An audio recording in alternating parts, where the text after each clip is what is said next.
前校长李林昌李教授，然后为我们讲的题目是数字跟计算工具的演变。那请大家热烈的掌声欢迎我们的校长。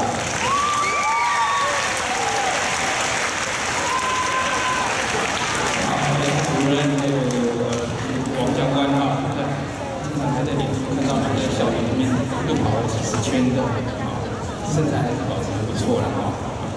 好，各位同学大家好。我们就不浪费时间，因为刚知道每次当初好像都是当校长的时候开始有这个活动，那每次要整队到好开始讲，真的是要花相当长的一段时间。我们今天讲的这个题目，其实我2年前也来这边讲过。等一下大家注意这个赠品啊，有赠品，这是我们学校90周年的时候，因为我记得是那个有一张一张的那个数量有限啊，举手重数啊。好，我们今天要讲的是数字跟计算工具里面，其实这个跟你的数学学习有相当的关系。因为从你来讲，介绍当中看到，其实以前的人学数学，就跟在学数学的历程一样啊，慢慢的啊，但是你的速度很快很多啊，从一开始啊，应该是这样子。好，我们先看这个介绍啊。在巴西亚马逊的原住民的这个族人啊，名字就是稍微记一下啊，其实没有很重要啊。他们就在那里，现在啊，就是现在这个时间点还在那边，大概有7000人。那这个民族呢，往前一点的，这样往前一点，因为这个生活都还是很原始化，所以他们也没有什么原因是文明的。那勉勉强强过的一些农业，其实也不算农业的生活了啊，就是采集类的生活。那一直到最近，因为外人进去，他们才开始有这个经济的教育，所以他从来没有发展过数字计算，因为这些人根本也没有数字的概念。那他们呢，数东西的时候呢，只有1个、2个，然后就是许多。那他没有3、4、5、6、7这些概念嘛，更不会用我们的数字系统啊。所以你看这样子的人怎么生活啊？那他大概是这个时间点啊，西元1768年被这个教师们发现，他们因为要去寻找资源啊。那当然现在呢，生活慢慢的改善了，不过因为这个生活系统就分明有政府来组织这一类，像是各位要到学校，可能也没有学校，所以这些人的生活还是一样啊。那他们可能会开始穿 Nike 啊，但是呢，也有电视可以看。不过呢，语言上来讲，还是用很简单的语言啊来进行数1到100。他会数不一定会算，啊，就像你看得到那个数字，你不知道怎么样去做计算一样。说哪有可能？从幼稚园就开始会算了，对不对啊？好，你现在想一想，假如你自己的生活的情况啊，你的数字呢是有1跟2跟很多，那问到3以上你怎么办？你可能会觉得哪有可能？但是在那个环境下就是这样，那些人可能就是会这样回答你。那另外一个奇妙的点，就是说，当我们要他们把10个东西放在一条直线上的时候，各位可能已经习惯了，你会有等分的观念，所以你会放得很平均。但是他们在放的时候呢，后来他们实验的结果，他们的放法呢，我们放的是线性等分的放法，是6、10、6平均的放法，但他们的放法呢，会有点像对数的放法。对数这个可能大家还没有学到，1年级还没有学到，2年级搞不好会学到。这个等一下我们再讲，它就是2、3、4、5、6，越来间隔越来越小，有点像你看那个1000公尺外的东西啊。那你看到那个标示200、300、400、500、600、700、800、900，那些点在你视觉上的感受跟那种放法，它会这样放。那为什么呢？因为它没有等分的观念，因为它也没有1到10的观念。所以他在摆放东西的时候，这个民族很健康啊。当然这个是我知道。好，现在各位看一下，这个图看到了没有？看到了啊。这里有53个点。那53个点呢？你如果乍看之下呢，你可能会猜不出来。我们呢用视觉你去猜测的时候呢，你只可以大概的估算出多少啊？那我们来看一个那个片子，应该是可以放，它会不会放出来？它有连接。各位看一下，这个是当然有点像卡通一样。那他在叙述一个原始民族啊，他这个。I'm Professor Bob Schmerman, and welcome to YU. This series of 你 lectures 看一下， introductory 一个 to 这种原始民族，它怎么开始发展出来的？所以他讲英文，如果应该都很简单，各位应该可以很容易看得到。In even the earliest cultures, understanding and communicating quantities has been essential to everyday life. Anthropologists tell us that even the most primitive Stone Age cultures had some concept of number.